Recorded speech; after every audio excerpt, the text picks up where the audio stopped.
You're listening to Seek Travel Ride, a podcast all about taking incredible bike adventures. And if you love the conversations that you hear on the podcast, you can experience them live. Join me in London on May 14 and 15 for Beyond the Bike. It's going to be a special night of adventure cycling stories, bike adventure film screenings, and a live Q&A with a panel of previous podcast guests. Tickets are on sale now. They will sell out fast. So make sure to grab yours at the link in the podcast show notes in your podcast player app. Today's show sponsor is Old Man Mountain. If you're into bike adventures, you need to strap gear on your bike. Old Man Mountain have the right equipment to get you there on your bike travel journey. Check out their new product line, Hemlock Bag with Flip Cages. Check them out at oldmanmountain.com. Support the brands that support the podcast. And now, let's listen to today's episode. I would also say to any bike tourist or people who are thinking about doing this, like whether you're in the middle of a journey or you're thinking about starting one or on the cusp of starting one, ask yourself, when it's all said and done, are you going to be looking back on your trip and, giving yourself a big old pat in the back because you cycled every effing inch and missed out on some incredible, because you are going to find out about places you didn't know existed along the way, places that you should visit, but you didn't plan to, and that you're not going to have enough time to visit if you do the every effing inch version of things. It's up to you ultimately, but I would just say, have a think about what's going to bring you the most satisfaction when it's all said and done, because I think that's ultimately what guided me. And looking back on the trip, I have no regrets about making that compromise occasionally, because it did allow me to see the places that I otherwise would have skipped. I think I would have had heavier and harder feelings about that than what I feel about actually taking transport occasionally. Welcome to Seek Travel Ride, where we share the stories and experiences of people taking amazing adventures by bike. Whether it's crossing state borders, mountain ranges, countries, or continents, we want to share that spirit of adventuring on two wheels with our listeners.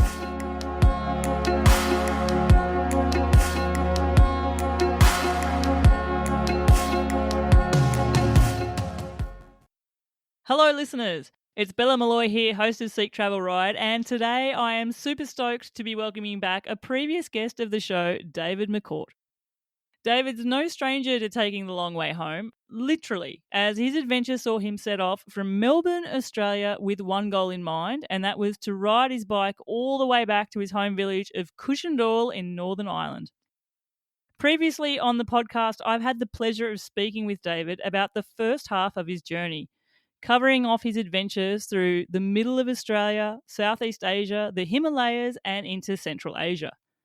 David was such an incredible storyteller that we got about as far as him crossing through Turkmenistan, what a crazy experience that was, before having to quickly speed through the rest of his route and wind the episode up. But he's also magnanimous with his time, and today he's offered up the opportunity to fill in those gaps and hear about the rest of his journey. We're going to be learning about David crossing over into Iran, making his way through some of the most fascinating, historic, and at times unexpected parts of the world. From experiencing Iranian hospitality at its finest, to cycling through Kurdistan in Iraq, the unease he had when he witnessed Turkish drone strikes, to enjoying some of the most sweetest gravel riding through Albania. And then crossing the stunning Alps and deciding to squeeze in one last mountainous adventure through the Pyrenees. I can tell David's journey from Asia into Europe sounded nothing short of incredible. And finally, after so much time spent on the road, he arrived back in Ireland, only for the journey to take an emotional bittersweet turn just as he reached the finish line. Now today, we're going to be hearing about the moments that shaped the final leg of this journey, the people, the places that no doubt left a lasting impact, and what it was like to return home after such an epic adventure. David McCourt, big warm welcome back to the show. Hello, Bella, and hello, folks. Thank you very much for having me, and I'm very excited to be having part two of our conversation. I'm super pumped, David. I've been thinking about this recording all day because you're such an awesome storyteller. I feel like I could nearly run this episode today by just pressing record and just say, start here and take me all the way there. You don't even need me to nudge you with questions, right? Yeah, although I'm very happy to be doing this because I've been home now for we're March, so let's say nearly 6 months. And it's going to be very nice to sort of relive a lot of the stories again, because I'm not telling them as frequently as I was when I first got back. So it'll be really great to sort of jog the memory and think of the notable times and just those highlights, those really special experiences I had in the back half of the trip. I was reflecting back because I had to listen back to your episode a couple of days ago preparing for this one, and laughing so many times at the circumstances you were caught up in, from, having to have stale bread and tomato paste for dinner up in the Pamirs. Tajikistan, yeah. To the mad scramble for the last train in Turkmenistan to get over to Iran, which was absolutely hilarious. Mm-hmm. Listeners, if you haven't listened to the first episode of David, check out the show notes in your podcast player app's description. I've linked it there. But David, we've already heard about the very first bike you ever rode. So I have a different question for you, and I want you to tell me about the very first day on this bike tour, and I want you to tell me what you remember about that day. That's a great question, and I very, very distinctly recall my first day of the bike ride because it was so damn emotional. In fact, the weeks leading up to me leaving on the bike ride were nothing short of an emotional roller coaster, and I don't remember having cried as much as I did at that time, any time prior, except for when I actually moved from Ireland to Australia, which is the last time I was such a emotional wreck. Like there was, in fact, I was with my parents the weekend and we were talking about how the amount of tears that were cried as we left Ireland to move to Australia could have sunk a ship. And for me, the amount of tears that I shed in the lead up to the departing on this bike ride had the same sort of magnitude, had the same sort of tectonic weight to it. And really, that told me that I was doing something huge. I was creating a huge life change for myself. So that day, I left from the Native Grass Circle in Royal Park, just north of the Royal Children's Hospital in Melbourne. And that was a really significant starting point for me because I would go to this little event called Coffee Outside. I'm not sure if you've heard of that. I haven't. What happens at Coffee Outside? I think it's a global thing, or it might be an Australian thing. But essentially, you just go and have some coffee outside. And it's kind of a ride bikes. So people who go there who have a shared interest in either bike touring, bike packing, bike commuting.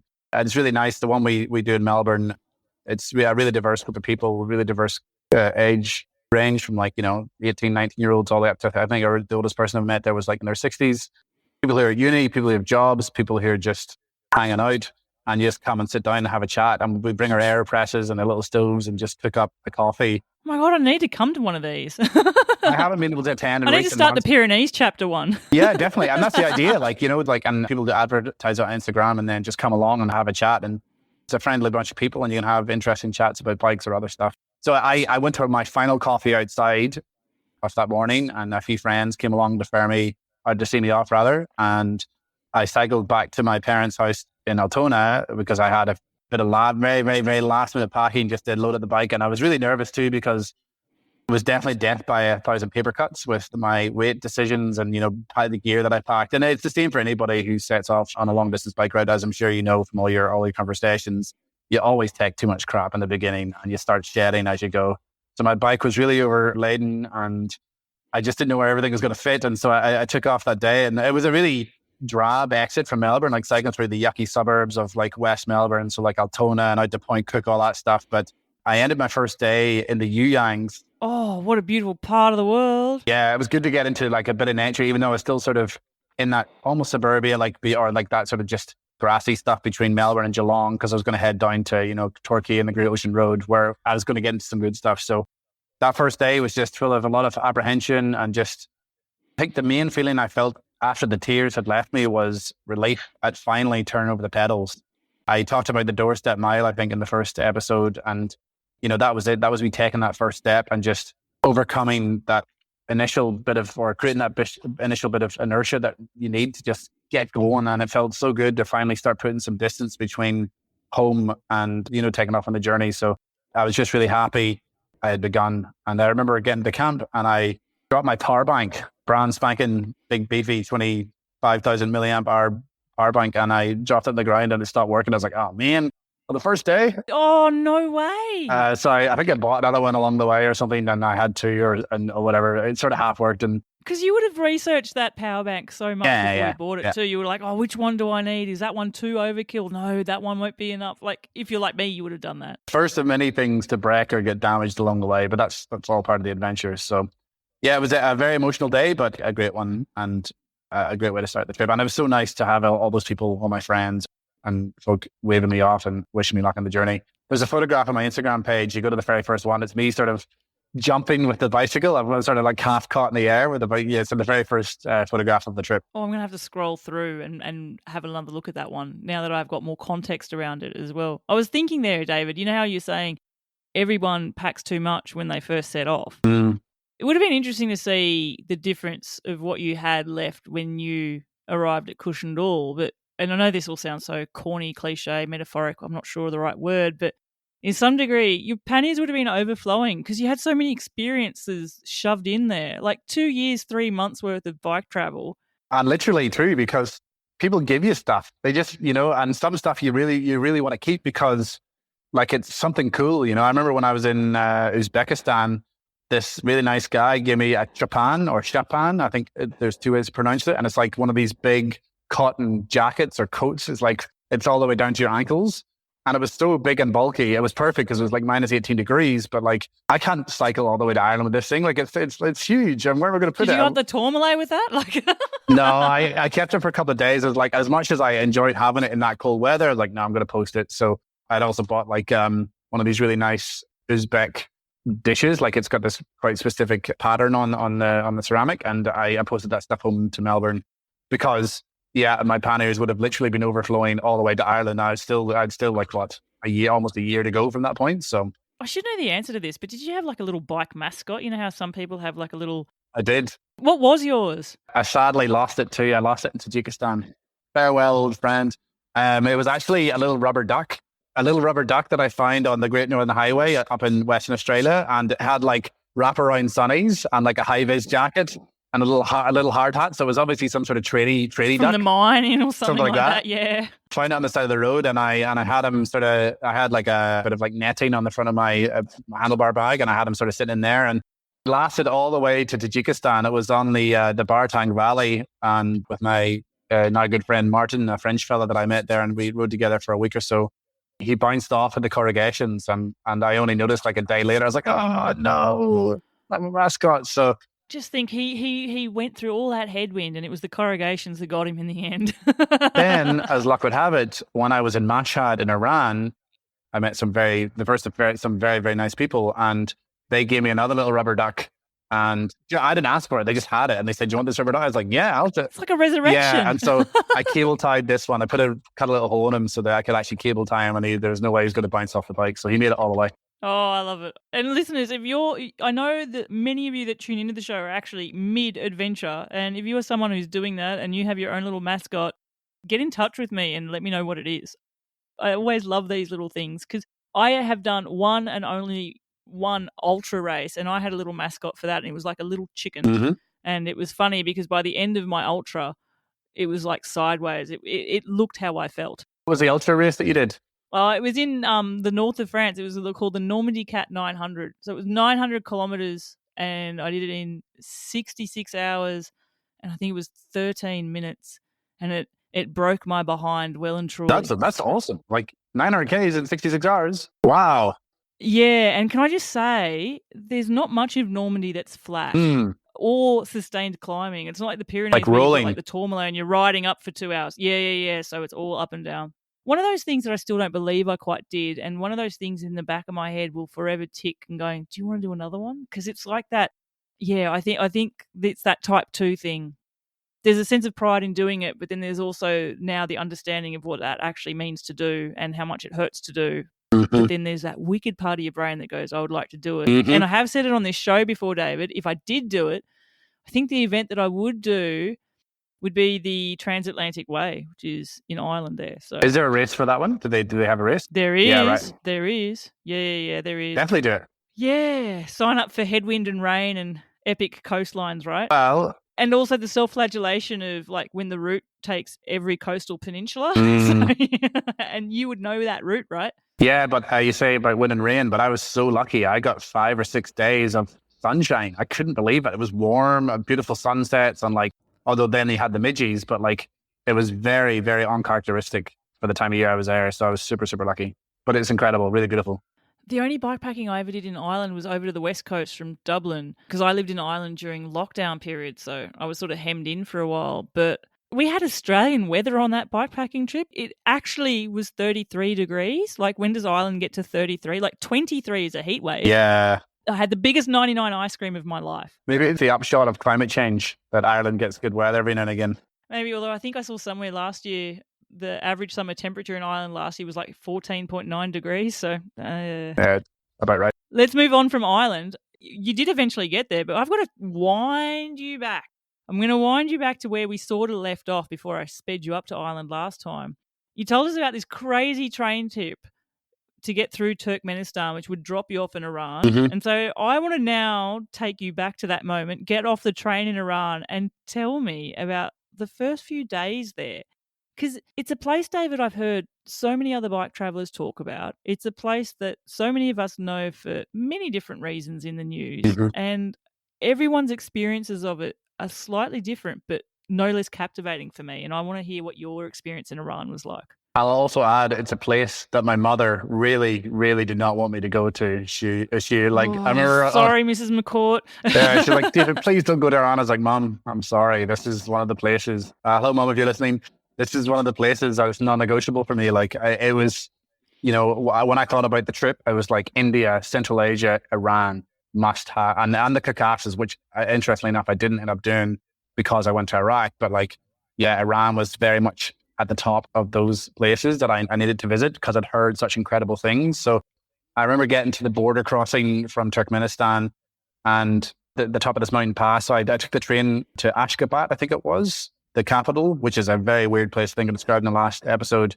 And then I got driven up to the border, crossed through Turkmenistan border, no probs, and then got to the Iranian side and there's like an office, but there's no one there.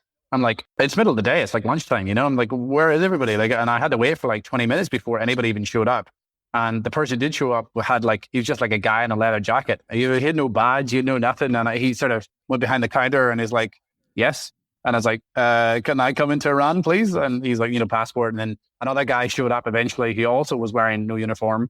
He was in a different window and he sort of gave me a very light interrogation about why I was coming into the country. What's your profession? Why are you here? And I was, I'm a tourist. I'm just cycling. I'm cycling from Australia. They were very friendly, but just, it was like, are you guys legit? You don't look very legit. You just look like some guys that walked up the street and are now behind the counter. So eventually made my way through, and I also didn't have my money stored. I had brought American dollars. As you probably heard, you have to bring your money into Iran because of the sanctions. There's no ATM systems there. The banking system doesn't really work there, does it? They have a banking system, but it's for Iranians. Yeah, as foreigners. So like Visa and MasterCard, all that stuff, Amex, none of that works. Although I have heard, but I never tried this myself because I had the money I needed. I heard that some of the fancier hotels do have American dollar ATMs, but I never experienced that. So I had to get all my American dollars out way back in Uzbekistan. And I had to estimate how much money was I going to spend in Iran in 3 months. I had no idea.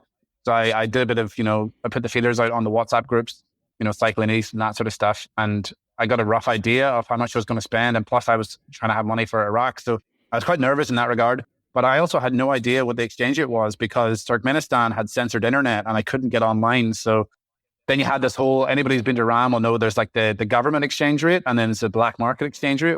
You should change money on the black market, right? Yeah, definitely. Because the black market, you get a lot more money. About 10 times as much. Wow. Compared to the official rate, if I recall correctly. So people correct me if I'm wrong, but and what was crazy too is the inflation that's going on. So when I entered Iran, it was something like 490,000 rial or 49 toman, which is like another unit of measure to describe hundreds of thousands, I think it is.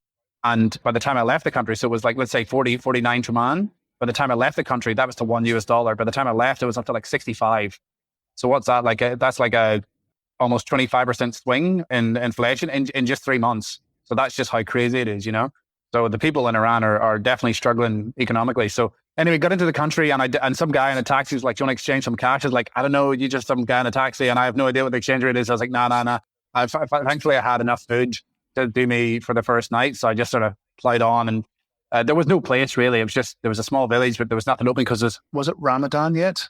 It might have been coming into Ramadan. No, Ramadan hadn't quite started. But I was nervous about that too, because being in another Islamic country, I'd spent Ramadan in Indonesia, Malaysia the year before, and then it's really hard to get food. And as a cyclist, you're hungry all the time, right? So it was cold too. Like I'd been in wintry conditions basically since September, and it was now December, late December. I'd already had a Christmas in Uzbekistan, but I was getting pretty tired of being cold, and I was still quite up high. And that first night was pretty chilly, and I'd heard about wolves in the mountains, and so many times people had told me about the wolves. Be careful of the wolves, and I was like, "What? Are there wolves? I don't know." And yeah, it made me quite nervous because I don't know what to do with a wolf. Like, should you throw rocks at it? Should you like run? And so you get in your own head about these things. And I was in quite a narrow canyon, and there was not many people around. In fact, no people around where I was camping. I was just like this rocky sort of canyon with a wee river, and I remember being quite nervous about wolves and bears in that place because I'd heard they'd existed. So.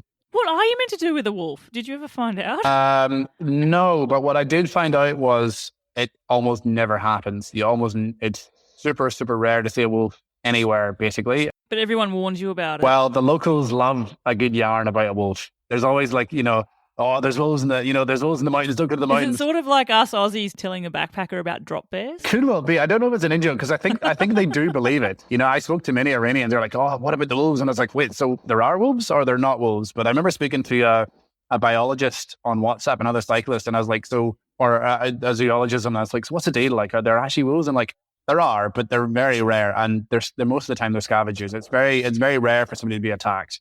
You'd have to be. I think they said something like, you'd have to be injured, or they can tell when you're going to be an easy target. It takes me back to when I was interviewing another awesome Aussie bike traveller, Steph Devery. Hi, Steph. She's in Canada at the moment, people. Legend. But I'm trying to remember where she was riding through. I think it might have even been Saudi Arabia or something like that, maybe. And people were warning her about the wolves there, and Steph's reaction was like, "Man, I would kill to see a wolf. Like, I'm not scared of the wolves." I thought that is such a Steph reaction. But we're also talking about the same Steph who was like sleeping, and there was like lions outside her tent and like hippos. Like she's another level of brave, I reckon. Steph is awesome. I think everyone who's listening to the show would agree. Mm-hmm. And Steph, if you're tuning in, we already think you're awesome too. 100%. Big inspiration for sure. So the first few days, you obviously didn't see wolves. Did you see bears or anything like that? No. I knew there was a place in southeast Turkey, Van. There's some campsite that is great to camp in, but there are bears frequently sighted there because they know people camp and there's food. So that's one place where you're kind of guaranteed. But in the end, no, I didn't see any. And I still remained a little bit nervous until I finally spoke to that biologist, but that was a few months later, I reckon. And I was only in the wilderness for the first day or two before I finally got into a small town. And that's when I started to experience the Iranian hospitality. Like, I was trying to find a place to exchange money, and I didn't know, should I go to a bank? Should I go to whatever? And I was trying to get internet, but I couldn't get internet because I had no money yet. Although they do accept American dollars, but I only had $100 notes. And so it's like, I can't, I don't know if I'm going to get ripped off if I pay here. So some guy stopped me, actually two guys in the car, like, "Can we help you?" Well, the first thing is like, "Welcome to my country. And where are you from?" And I was like, "I'm from Australia, but Ireland, and I'm cycling." And then they were so nice. And they're like, "Yeah, come with me. We're our friend. He's a guy." And I was like, "Is this a scam? I don't know. Like, let's just take a punt." Because I'd heard so much about the incredible kindness and friendliness and hospitality of Iranians. I was like, here we go. Let's see what happens. And these guys took me to this guy's, to their friend's exchange place. And, he looked so dodgy, like had the slicked back hair, like big gatty sitting, and all the rings, all the gold rings. I was like, I don't know how this is going to go. But I was offered lots of tea, and then we had a big old chat. It was not about the business at all. It's like, "What are you doing here? How are you going? Like, Joe, do you want some food? What can we do for you?" And finally, they gave me the rate, and I was like, "Can you guys give me internet so I can check? I just, it's not that I don't trust you. I just want to confirm." And they're like, "No, it's fine. And they gave me a perfectly fine rate. There was no problem at all. And then they took me to a restaurant and they bought me lunch, if I recall correctly, and they showed me this kebab, and I was like, okay, now we're cooking. So yeah, and so it was really nice to have that first bit of kindness, and it was the first of basically what was like probably a minimum 5 times a day sort of deal in Iran. Like, I experienced so much kindness on the road across the world, particularly in poor countries and particularly in Muslim countries. But I say this to anybody that I'm telling about the trip. When I got to Iran, and hello to all my Iranian friends out there, I've got some Iranian friends here in Australia as well as Iranian friends back in Iran. But Iranians were like head and shoulders above the rest of the world in terms of the frequency of their hospitality and then the level of the hospitality. They're just insanely kind and generous and welcoming. There's so many people just, they just want to have a chat. They want to take you home and have lunch or dinner, stay with me for a day, stay for a month. They won't let you pay for anything. So I was talking earlier about money, and I think I factored in maybe, was it about $1,000 American, maybe $1,200 American for the 3 months. In the end, I think I spent less than $600 US across 3 months. And Iran is very cheap by, say, Australian standards, but it wasn't just the cheapness, it was the generosity of people. Because when you were the guest, they refused to let you pay. And anybody who's been to Iran will know about this social convention called Taraf. Have you heard of Taraf? No, I haven't. I know about Iranian hospitality, but you're enlightening me now. Speak about, what is it? Taraf, I still don't understand it. It's quite complex, and it's this thing about, it's kind of like holding the door for somebody, and it's like a complex social dynamic where, depending on your status and who has to do the Taraf, and there's a certain number of times you do it before you say, okay, I will, or, it is like paying or offering to cook or whatever the thing is. Thankfully, it doesn't really apply to foreigners because they know you don't really understand it. So I would just, play the dumb foreigner, and I didn't understand. So I just say, is this Taraf? Or what are we doing here? Is this the dance? Or is this you just being generous? And they've said, no, it's no Taraf. But I think about half the time it probably was Taraf, but you still have to play. And so it was very confusing, but it's just this as I say, this complex social convention about generosity and not blinking first. But anyway, whether I was a guest, they would let you pay. But also, I was going to, say, the bakery or the greengrocer or the little corner shop that had always had like a nice espresso machine. I'd be getting a little coffee, and I'd say about 40% of the time, they just wouldn't let you pay. And I'd be like, what? They're like, you're my guest. I'm like, no, I'm not. I've just walked into your shop. I've been here for like 2 minutes. They're like, no, welcome to my country. And then you walk off with a bag of vegetables or a big... It's nuts, isn't it? Obviously, it's cultural. But I often wonder, I've heard this about Iran. In fact, I remember the first time I heard about it, I think it was another Aussie, Mark Gresser. Hi, Mark, who very, very similar to yourself there, David, rode through Australia. Mark did the Gibb River Road. Cool. Oh, yeah. And actually, listeners, Mark is just about in a month and a half, in May, is going to be setting off to walk across Australia. Shout out, his Instagram handle is Budgie Escapee, so follow him along. But he told me about Iran, and then Roxy and Tommy, other guests who travelled east from Europe to Australia, they famously said, you cannot cycle fast through Iran. It doesn't matter what you think. You will not go through that country fast. It is impossible because of how generous the people are. But it's cultural. But what do you think it is that makes it that way? You must have pondered this. Listeners, a quick break from the episode to tell you about one of my recent bike adventures that I took. It was just a simple micro adventure, an overnighter to a beautiful old mountain hut, and I had the most incredible starry night sky to gaze out at. It was also an adventure which I took on my dual suspension mountain bike, and in the past, going out on trips on this has always meant having to carry a really heavy backpack with me because I just don't have the mounting points to put all the gear on my bike that I normally would if I use my normal gravel bike for touring. But this time was a bit different. I used the Old Man Mountain Axle Pack fork mounts, and what that meant was that I could strap stuff to my suspension forks. The genius of this system means that the suspension fork can still be in use, but all the load is actually taken through the axle pack itself. It's ingenious and it worked perfectly for me, and I 100% recommend it. You can check them out for yourself at oldmanmountain.com, and yeah, it's been awesome to finally shift the weight from my back onto the forks when I'm using my mountain bike.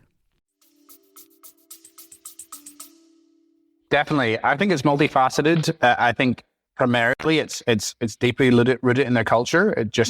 And that's going back thousands of years. Like Iran is in that sort of region of one of the birthplaces of civilization, right? Like sort of Persia and ancient Mesopotamia and all that sort of stuff. So I think it's just been part of their culture for so very long.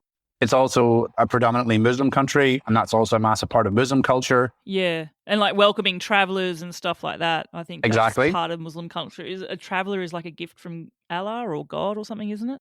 I think I've heard something along the lines of, like a stranger is an opportunity to be kind to God, but I could be wrong about that. So Muslim friends, please correct my understanding if it's wrong. But yeah, I think the other side of it, which is I think less of a factor, but certainly a factor, is so Iran is a very geopolitically isolated country. You know, obviously the West and the global North has sanctions on Iran, and And I certainly don't agree with the policies of the government there, but it's the people of Iran that are suffering the most. And I encountered this in a similar sort of vibe in Pakistan, although in a different way. But I maybe felt that some of the people there, in fact, a lot of the people there that I met, were quite eager to show that their country is not as it's portrayed in Western media. We're not. So when I'm talking about Pakistan here, we're not all terrorists. And so what do you hear about Pakistan and Western media? They're all terror. It's only about the terrorism. You don't hear about the incredible hospitality. You don't hear about the rich culture of the country, the cuisine, and the incredible landscapes. You just hear about Al Qaeda, or you hear about Osama bin Laden, all that sort of stuff. And in a similar way, I think in Iran, because all we hear about is the axis of evil or whatever, and they're trying to get nuclear weapons, or they're going to attack the West, they're going to blah blah blah. And I think the people of that country are like, well, hang on a second, that's not what we are at all. And we want to make sure that people, when they do come to our country, we show them what we're really like. It's not a fake thing. It's not them just putting on a show. It's like, this is how we really are, and we're going to make the effort to show you that this is how we are. That's sort of been my hunch on it as well, that it does stem from that. You mentioned Iran was a non-negotiable for you because you'd heard of this. There's an element where you're expecting it to a degree, but did it still blow you away? Oh, 100%. As you say, was it Roxy and who was the other person, sorry? Roxy and Tommy, yeah. Yeah, you can't go fast. You think, okay, I'm just going to come in for a cup of tea. Next thing you know, there's lunch, and you're sitting there and you're meeting the whole family. And they're like, do you want to come to my garden? Because they often, like in many of the Iranian cities, they'll have the apartment or whatever in the city, and then they'll have like a little plot with a beautiful garden. And I was there in wintertime, so there wasn't much growing. But in summertime, they'll have all this fresh fruit or like dates or whatever the thing is coming out of the garden. And, it's like, sort of like the Italian, Greeks, or the Southern European culture where everybody's growing something. Yeah. And then you go to the garden, they'll be like, oh, well, my cousin's having a party tonight. Do you want to come to the party? Kind of thing. So there's always a reason to stay longer. And I absolutely would have. And I did spend a full 3 months in Iran. I was lucky enough to get a 3-month visa, and I used every single day of that. I went as fast as I could, but at the same time, it was like cycling through mud in the best possible way. Yeah, and I imagine so many different experiences. And as you said, friendships made there as well. Mm-hmm. I've heard amazing food. See, this is one area where Iran didn't blow me away. Gosh. Yeah, India was definitely peak. I know maybe it's a controversial statement, but it was good. It wasn't bad. I can see Indian food. Yeah. You know what I mean? Yeah. Oh, and I guess you made your way through Southeast Asia first too. Absolutely love all the noodles and all the sort of stuff you get in Asia, Southeast Asia.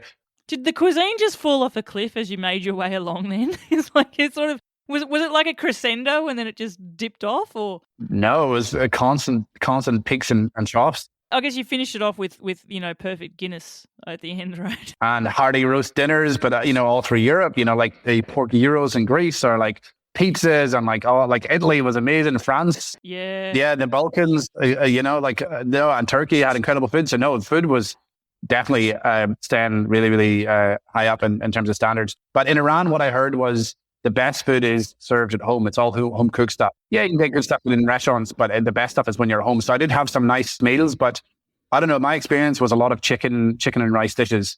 So I don't think I experienced the best of Iranian cuisine. In fact, since I've come home, a Persian friend had a birthday party, and I shouted to Sahar. They hosted a bigger Persian feast, and I tasted dishes that I never actually saw in Iran, and they're like really like specialized home cooked meals. So there's some restaurant in Melbourne apparently that does this, like specializes home cooked stuff. So oh my god, yum! I'm much more varied than a lot of the stuff I encountered, certainly in restaurants. So, But speaking of food, I got to a city called Bajnord, which is sort of the northeast. I was making my way along the northeast, and I was going to eventually hit the Caspian area before punching into Tehran. And I stayed with a warm showers host. Shout out to Amin. And I met so many people called Amin, and so many people called Ali Reza or Reza. Like it's just or Muhammad is a very, very common names in Iran. But Amin had hosted me in his cousin's garden. So it was his cousin's birthday, and I met like 30, 40 people at the party, and we're all having a great time, selfies and food, and sitting around this nice fire and this beautiful garden in the middle of wintertime. And we established that there was going to be another party that night at the cousin's apartment. And I'd been saying to Amin that I would love to cook a roast dinner for them, because I hadn't had access to an oven for, I don't know, months really. And I saw he had an oven at his house when I first got the apartment. And so it was kind of on my mind. And Amin was like, well, do you want to cook a roast for my cousin? And I was like, yeah, why not? Does she have an oven? And she's like, yeah, she's got an oven. I was like, okay, cool.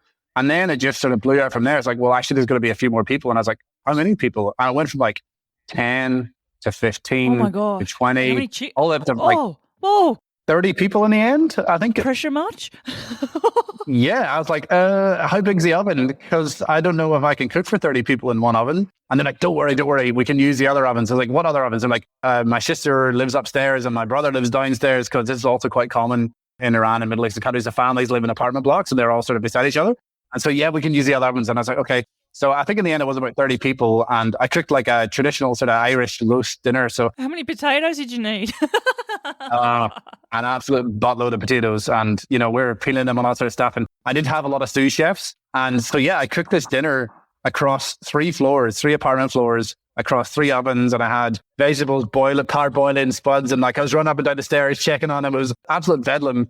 And I couldn't have done it without the people that helped, because otherwise I definitely would have burnt something. And this huge pot of gravy, and the food was late, but when it did come out and everybody had it, because I don't think they'd ever had a meal like that before, everybody was so stoked. And we had some homemade wine, and we did some dancing and some like traditional stuff. And yeah, it was a really, really fun occasion. And yeah, completely unexpected to find myself cooking for 30 people in some random city I'd never heard of in Iran before. What a moment. You know what? I live for the food stories on this podcast. I always find a way to sneak food stories in, David, to every episode. But this one takes the cake. Next time you could cook them a cake. Yeah, I mean, I thought, okay, the food's already about an hour late, maybe I'll just leave it there. But I was tempted. So, but from there, I sort of made my way west to the Caspian area, and that in itself was pretty incredible, because you go from being like, I pictured Iran being quite mountainous, desert, dry, and it was in places. And where I entered from Turkmenistan, the area was exactly like that. But then within a day, like 70 kilometers or something, I went from that landscape, and I got up over this little mountain range. I can't remember, is it the Arab Rose Mountains? And you're now in like sort of the Caspian Basin. So this is like a region that is just north of the mountain range that sort of forms the north central Iran. I felt like I was in Ireland. It had went from being dry, basically nothing growing, maybe the odd tree, to like lush green fields, just field after field. So this is one of the regions which Iran grows a lot of its food. So basically all the land is cultivated. So they're growing oranges and vegetables and all sorts. And yeah, I just couldn't believe how lush it was. It would have been very stark, because even if I think about your route leading up to Iran, like the landscapes in Iran aside, all that Central Asia, like the high altitude landscapes, the isolated deserts of Uzbekistan and Central Asia to get through as well. Like, I'm not thinking of lush vegetation. Same. So it would have been like chalk and cheese. Yep. What about weather-wise then? Was that a difference too? Because you'd come through winter. When did it start feeling really warmer? Well, not for a little while yet, because I was still in the north of Iran, and this is like December, January. It would have been grim then. Yeah, it was very grim, and it was pretty chilly at night time. So I'd had the Gregorian calendar New Year's Eve, like our one, and that was like a non-starter. They don't celebrate it in Iran, because in Iran their New Year's Eve is in March, and it's called Nowruz, and it's a huge celebration for Persians, but it goes to I think it's the Persian calendar. So that wasn't going to be for another few months, but thankfully I was going to be in the country for that. Is it like on the 1st of March? Not sure, but I think it sort of ties in with like, spring and the end of winter and all the promise. Oh, I wonder if it's on the equinox maybe. Yeah, quite possibly.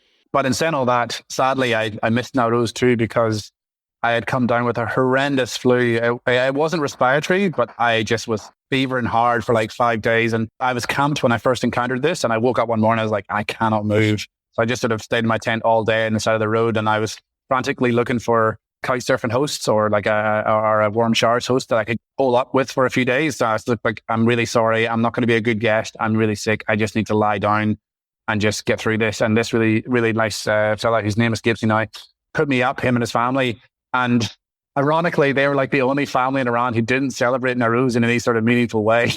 and even so, I was too sick for it. Like I could barely get out of bed, let alone, eat food and like, do the dancing and all that sort of stuff. But he very kindly took me to the hospital, and I, not for the first time in the trip, got hooked up to a drip and got like the nice vitamin, the vitamin cocktail straight into the arm. Yeah. Saline uplift. Saline and all the vitamins, and you just feel so good afterwards. And yeah, I did eventually get better enough to then move on towards the Iraqi border. But yeah, I was super grateful for that. But hopping back to the earlier stages of Iran and the Caspian area, it was really nice to see a big body of water again for the first time in a long time. So the Caspian, although it was definitely quite underwhelming, like it wasn't very pretty. There was a lot of trash. And it was like a very bland, grey, overcast day. So I crossed the mountains, met some more incredible people, had this lovely little side adventure near Mount Damavan, which is this big peak this big sort of conical like peak. a volcanic sort of looking Yeah. peak? It's like really, really beautiful, big snow-capped peak. And I ended up sending a fella. I met him.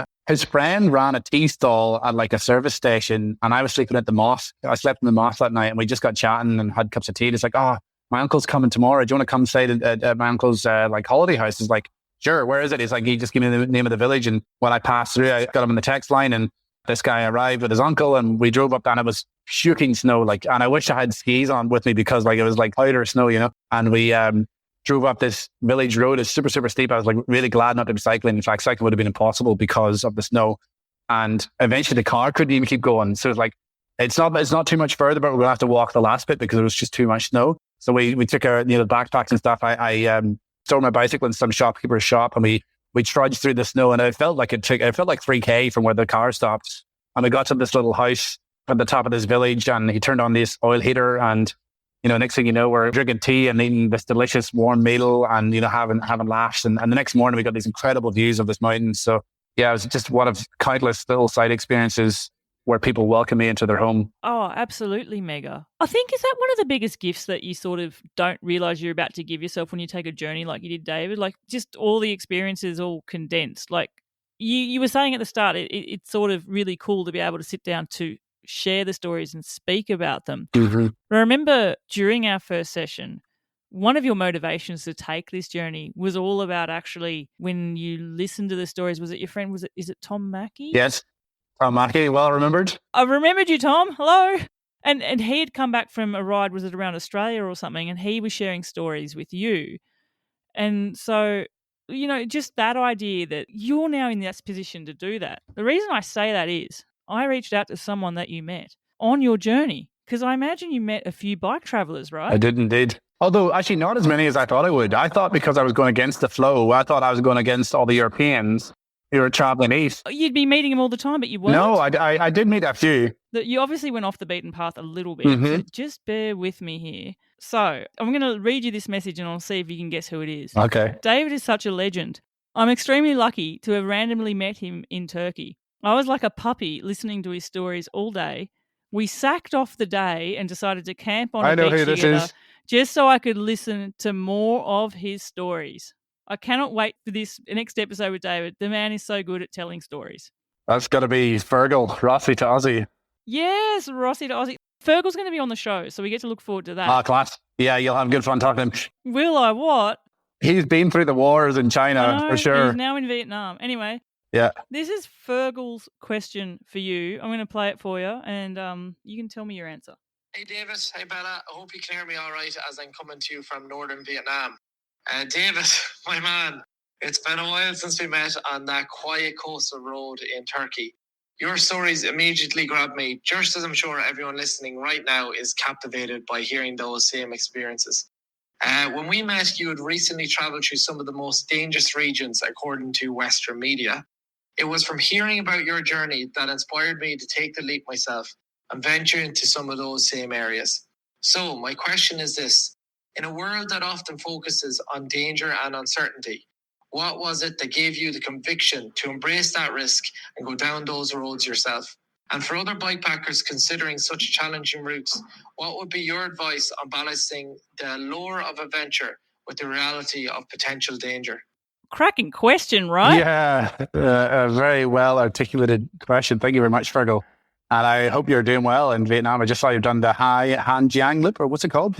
No, well, that's how I would pronounce it as well. And I mean, Fergal's had such an incredible freaking journey himself. Absolutely. And he'd have many stories. So I'm very excited to hear his episode. He will. He's definitely in a different climate now than he was in when he was going through China in wintertime. But back to you, back to Fergal's question. How would you answer that? And the reason I brought it up now is you when you finished Iran were making a decision whether to go through Armenia or Iraq, and you chose Iraq. So it's sort of right part of the trajectory here. But what made you choose those paths?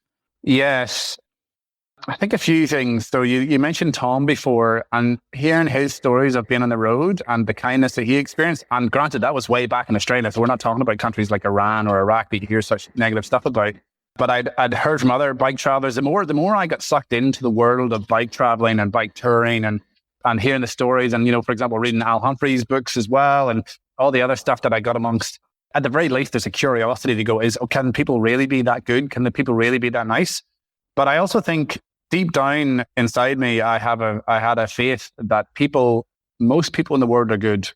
Most people are just ordinary human beings with families and mums and dads, and they go to school and they have jobs and they have to eat. And this is actually when people ask me, like, what was one of the main takeaways from my journey? This is usually what I say. There are 1,000,001 ways to be a human being. We're so diverse. There's so many ways to express your humanity and to live in this world, whether it's through, your culture, your religion, your language, your food, your dress, all that sort of stuff. But then at the same time, for all the diversity, we're all fundamentally the same as well. We're all just people, and we have hearts, and we love, and we laugh, and we cry, and we sleep, and we're human. And so I set off on this journey with, if not 100% faith, a very strong inclination that this is how it was going to be. And the people of the world not only met my expectations, but they far exceeded them. The level of kindness and generosity and the welcome that I experienced from so many people across the world just blew me away. And when I look back on the trip now, because it's been about 6 months since I finished, this is what stands out to me. Yeah, the nature blew me away, the food and all that sort of stuff, and the random adventures. But really, I think the thing that stands out the most is the interactions with the people and just how much goodness there is in the world. And I think that's so important to highlight because, as we're talking about before we got on the recording, like, there is so much negativity out there. There's so many reasons to think the world isn't in good shape. And I'm not trying to sugarcoat it. Like, there's lots of stuff to be upset and angry about. But at the same time, it's just as important to give as much time to the goodness that's out there, just waiting to be discovered and waiting to be seen and felt, especially if you go on a journey like this. If you ever have any doubt about the state of the people of the world and just how much goodness or not there is, get on your bike and cycle halfway across the world, or even do a continent or a country, and you'll discover it for yourself.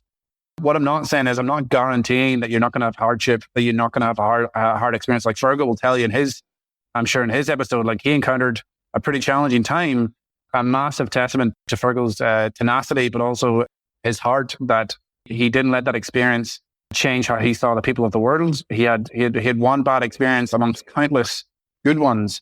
And so what I'm getting at here is I think the vast majority of people are actually good at heart, and they will treat you, especially at an individual level, treat you with kindness and decency. I mean, that's the overwhelming message I get. And I think we have a responsibility too, because, yeah, you might have had the bad experience, but as I think is so often the case, and I think you know this more than most because you've talked to people I've shared their stories with you, yeah, there might have been one or two challenging times, and you do hear the occasional horror story, but then how many incredible stories of goodness and kindness are you ignoring to focus on that one thing? And so when it comes to talking about a country, especially something like somewhere like Iran or say Iraq or Pakistan or Sudan or whatever places, that has such a bad reputation for different reasons, if you had an experience that doesn't live up to what you've been told and the message, and I would say propaganda that is so often pushed in Western media, if your experience, and so what I'm not saying, by the way, is make stuff up. Like, be true, be honest about experience.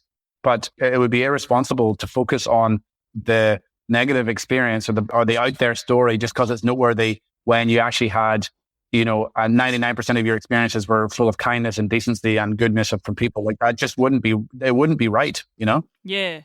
So before getting back into thingy mode, because I know I've blathered on about Iran, but there are a few things I want to tell you people about it because it's little known, and I want to tell you the Saddam's castle story.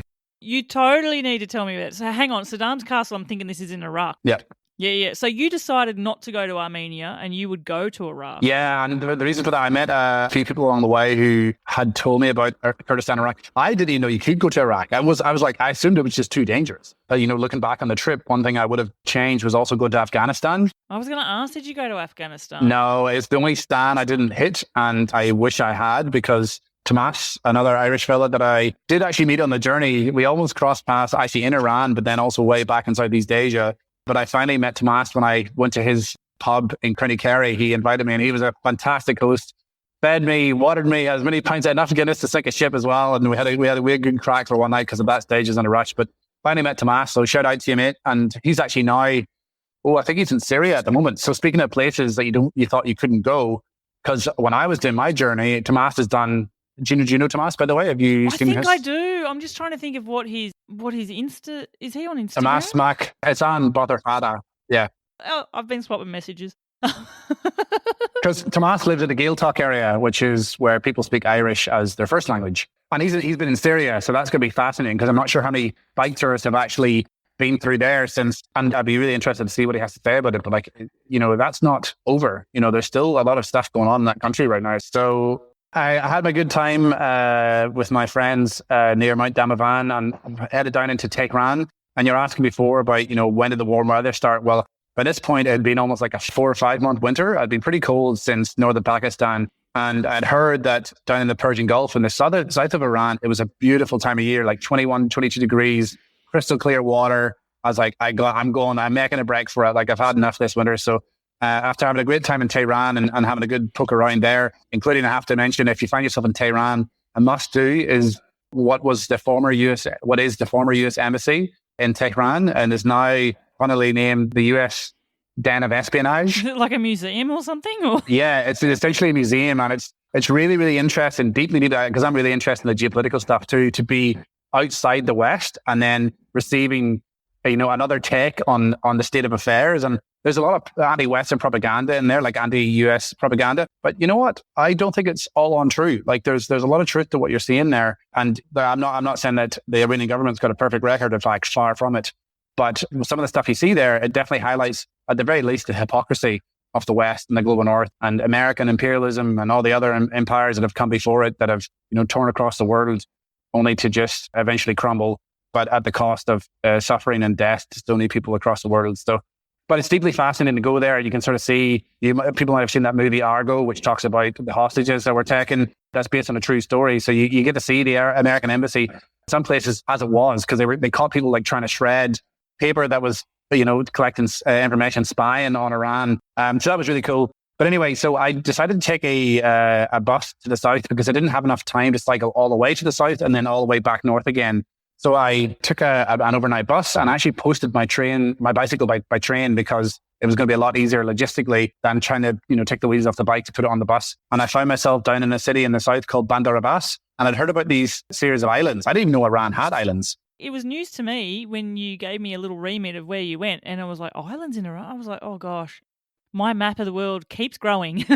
Yeah, and if these places were in any other country, certainly in any Western country, they'd be world famous. But because it's in Iran and because of the geopolitical isolation, you don't hear about them. So I went to an island called Hormuz, and I cannot say this other Persian friends. I'm sorry, it's so hard to say, but it's spelled Qeshm.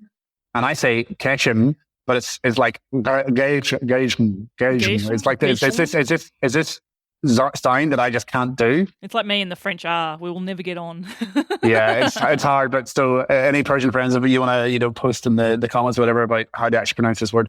But that island, Keshem, is basically one massive giant canyon. The whole thing is just this geological wonder with this incredible rock formations. Hormuz is like mind blowing. So like, these rocks that are like silver, deep, rich red, black, yellows. And then you have these beautiful, rich green trees and crystal clear water. And it's very like Arab influence down there. So Iran is actually very, very diverse. You've got, I think, 19 million people there and many, many ethnic minorities. So the majority, of course, are the Persians, but you've got the Kurds, you've got the Turkmen, you've got the Arabs, many, many different types of people there. And so down in the south, it's much more Arab influenced and the food changes. It's visually quite different too, as well as the weather being perfect. So I basically did a bit of island hopping for a while before coming back onto the mainland and then made my way back up through sort of southwestern Iran. Listeners, if you have ever tuned into this podcast and thought, wow, I'd really love to be in the same room with Bella and hear these conversations live, then you do not want to miss Beyond the Bike, a live Seek Travel Ride event happening in London on May 14th and 15th. That's right, 2 shows, 2 nights. Beyond the Bike is a collaboration between Seek Travel Ride and previous guest Jude Crywald, and we are going to be bringing you an incredible night full of bike adventure stories. Each night will feature a different panel of previous podcast guests. They're cycle tourers, bikepackers, ultra racers. They've gone long haul around the world. And they're going to be sharing real adventure stories, insights, and tips for taking on your own cycling journeys. We're also going to be having 2 film screenings, One of them is Jude Crywell's amazing Alone Across Gola film. Take it from me, it will blow your socks off. It is absolutely epic. And we're finishing the night off with a live audience Q&A where you can ask our panellists all your burning bike adventure questions. Grab your tickets now. I've put a link in the podcast show notes. Check it out in your podcast player app. Come to one night or come to both. Book your spots now. I cannot wait to see you there. And there's so many stories I could tell you, but I won't because we need to move on to Kurdistan. But yeah, hit some of the big cities like Yaz, Shiraz, Esfahan. And one thing I'll say about Iran is the architecture is mind-blowing. Like when you're going through ancient Silk Road, up in the Stans, Turkmenistan, Uzbekistan, all these places, the stuff you see there is really old. And you can sort of see the the Muslim influence and the Arab empires that have sort of conquered those areas over the millennia. But then when you get to Iran, this stuff is still largely in use. It's really interesting to see how the architecture and the culture is sort of spread out, and you sort of get back to the core of it when you get to Iran, and you can see, just these incredible monuments across the country because it's, as I said before, like pretty much one of those birthplaces of civilization. So there's so many things that have come out of this area. The last thing I'll say about Iran, in addition to the incredible culture, is I thought it was really interesting because there is this geopolitical isolation. And Iran, as I said, is this country that's been around for thousands of years in one form or another. And they're not only rich in oil and natural resources, but they've got so much skill and craftsmanship that is still in the country. So unlike so many Western countries where because of capitalism and the race to the bottom for profit, where everything gets shipped off to low cost regions and it's all about, maximizing profit, minimizing costs and just making money. And I'm not saying that capitalism doesn't exist in Iran, but that hasn't happened. Because of the isolation of the West, there is no Subway. There is no McDonald's. There's no H&M. There's no Zara. When you go to Iranian cities and towns, there's no fast food joints that you'll recognize. You might see the logos, which I actually love about this. You'll see McDonald's, you'll see Subway logos, but they're all rip-offs. There's no copyright law in Iran. There's no chains of places that you'd see in the West. Like every European city looks the same. In Iran, it's completely different. And so what I felt from the Iranian people was this yearning to join the rest of the world because they're sick and tired of the isolation, and they're sure as hell sick and tired of being persecuted by their government. But at the same time, like my feeling is completely understand that, but like don't give up your rich heritage or your rich culture at the cost of joining the West. So if things do change there eventually, still hold on to all the incredible things about your country. Don't be in a rush to just sort of homogenize with the rest of the world. Like, you know what I mean? So like hold on to that really good stuff when hopefully things do change one day and you're able to, come and go freely and live as you wish. But I absolutely adored that country. When people ask me what was my favorite country, it was Iran. It absolutely was. It just for so many different reasons. So a massive thank you to all the wonderful people and countless people that, show me kindness and generosity there. Can I ask a cheeky question? Having been there, and obviously, I hear you share the stories, and I know you've been home with your mum and dad, and I'm sure you've shared stories there. What's your mum's thought on Iran now, having, you mentioned she was sort of against you going there. How does she feel about it now?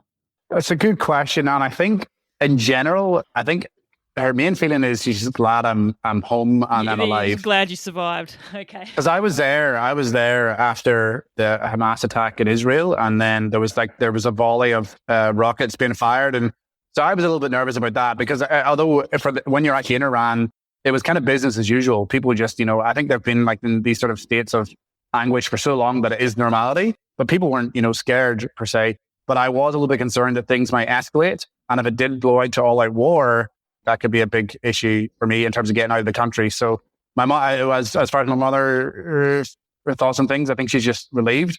But I think she did come away with a bigger appreciation for the kindness of people across the world, in spite of what you see on the news. Actually, where was it? Because you did witness like drone strikes from Turkish drone. Where was that? Yeah, in Iraq. It's not something you wanted to have on your bucket list to tick off, is it? Not at all. Like a lot of people ask me, am I some sort of adrenaline junkie? And the answer is no. I am a bit of a masochist. Like I'm no stranger to like doing endurance stuff and like, being in a bit of suffering. I'm a big believer, like suffering, not torture. Suffering builds character. This idea of diamonds being formed under pressure. Like you gotta go through a bit of struggle in order to get to the reward. The good example I think of in the bike touring context is like, Here back in Melbourne, I can just go buy a can of Coke. I'll drink the can of Coke and it might be sweet or delicious or whatever. And that's that. And it's a very cheap thrill. If you're in the middle of the desert, say Central Australia, and you've been riding all day and it's hot as hell and you've been drinking hot water because everything you have is hot.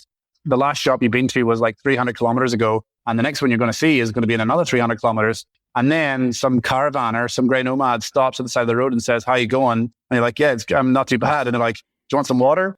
"Yes, please." And then not only do they give you water, but they open their esky and give you an ice cold can of Coke. I don't think I've ever tasted a can of Coke as good as that in my life.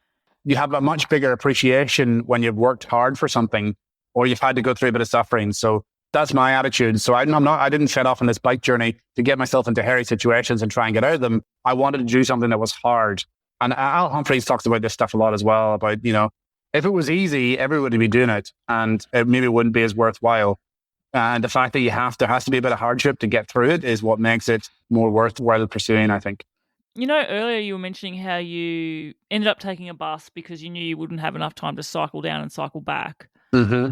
Was there a point in your journey where making that decision would have been a really hard decision to make? Like, I want to know, did you set off with this view of I need to cycle every single kilometre, or was that never a thing? It's something that's come up recently with previous guests. I think Tristan Ridley was the first one to tell me all about it. Yep. The EFI principle, every effing inch, is apparently what that stands for, and it's that you should ride everything.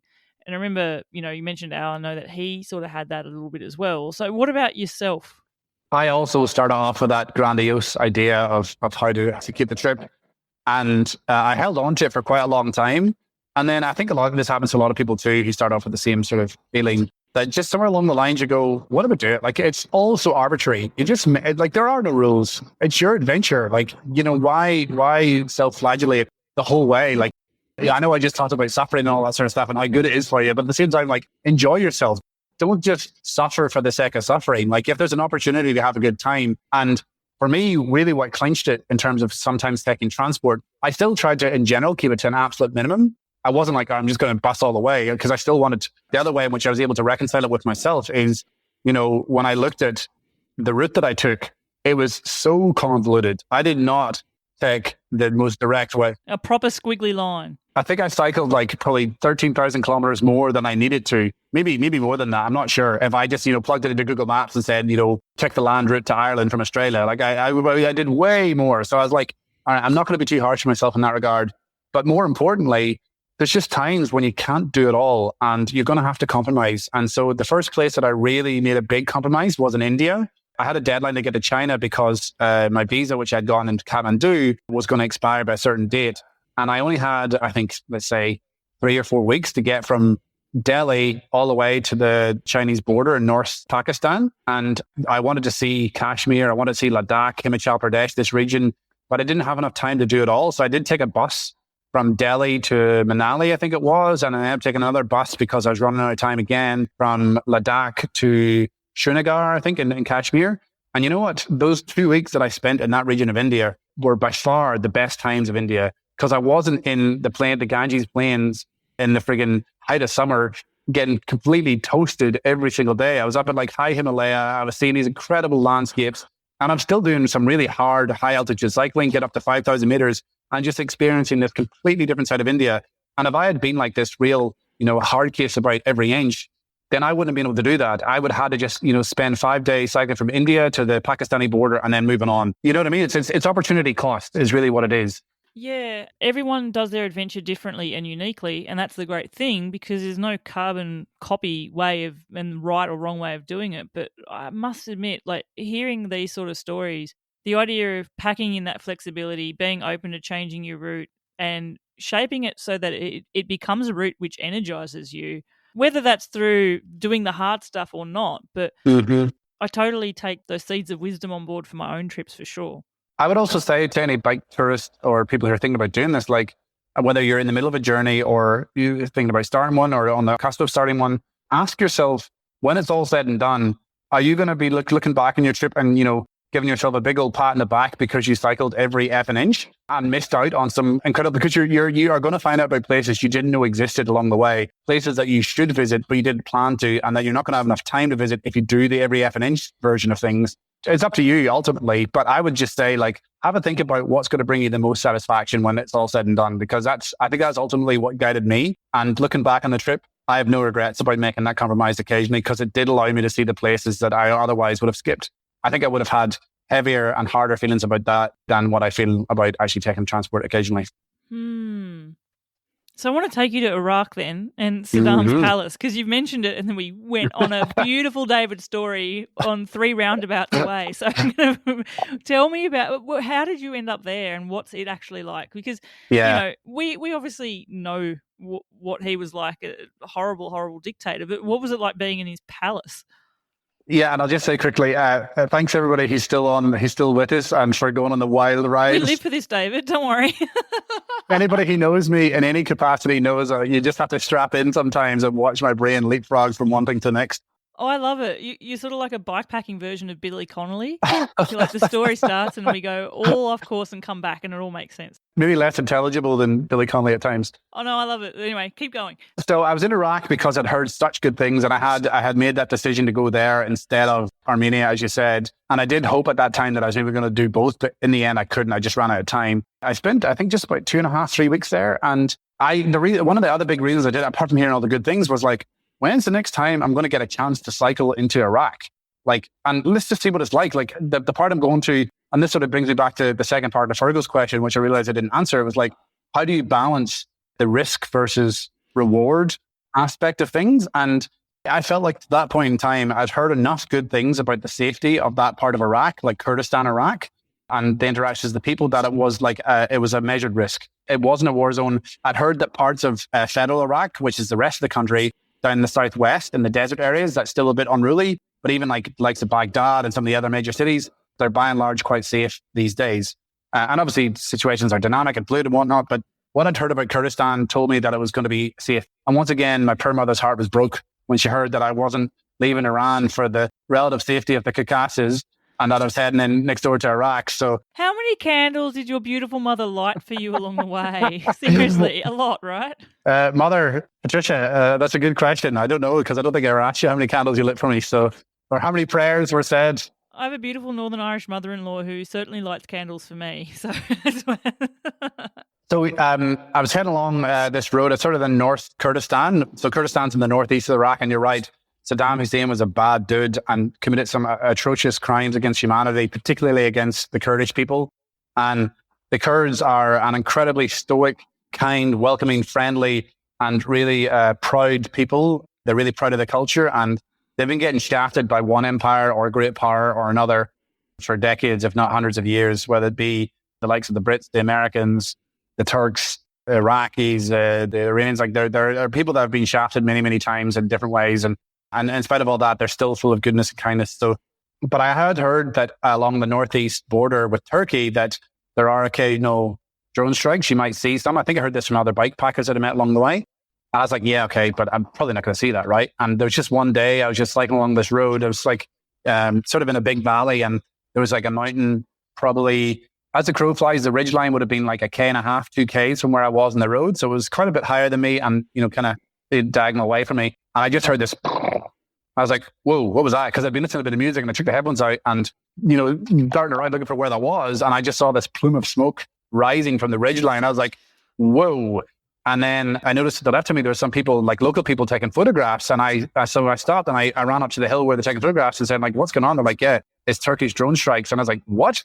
Like, what's going on? And so the PKK, which is a Kurdish paramilitary and political organization that was basically fighting through methods of terrorism for Kurdish rights in Turkey. There's been some moving and shaking in that regard in recent days. I think actually, if you check out the news, I think some leader has done something. But anyway, so the Turkish government is actively combating this organization in the mountains that form the border between Kurdistan and Turkey. And yeah, I witnessed this freaking drone strike. I thought, okay, maybe things aren't as quite as fatal as I thought they were. But ultimately, it was very safe. There are some things, David, that your mother needs not know. I can't remember if I told her that. So she might be hearing this for the first time, actually. So sorry, Mom. Continuing on, it wasn't the first time that I felt a bit worried for my life in Iraq, actually. And not because of the people, but it was actually a lightning storm. I came into the city called Amedi, which is up on like this sort of natural rock formation.